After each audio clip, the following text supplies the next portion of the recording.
колку што сме информирани и вие као медиум и ние као кандидати, мораме да се држиме во рамки на овој чин денеска што го направивме, значи не можеме надвор од тоа да одиме.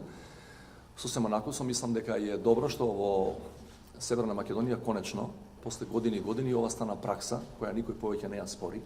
да се потпишува кодекс за фери демократски избори, иако сме биле сведоци и на претходни изборни процеси во кои едно се потпишувало, друго се правело. Во моје име, и убеден сум и во име на моите формални против кандидати,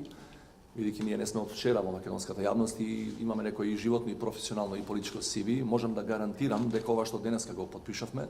и практично ќе го спроведуваме на терен, а тоа ќе значи обврска и за оние политички структури и граѓани кои ќе не поддржуваат, значи не само за нас лично. Значи немам никакви дилеми дека што се однесува барем за нас тројцата ќе направиме се да останеме во рамки на една демократска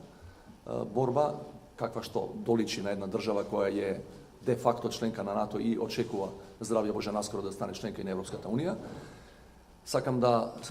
Посакам на целата држава успешни, фер, демократски, транспарентни избори за да можеме да напредуваме во интеграциите и се разбира посакувам успехи за моите против кандидати во изборната кампања и изборниот ден во наредниот месец и половина. Благодарам.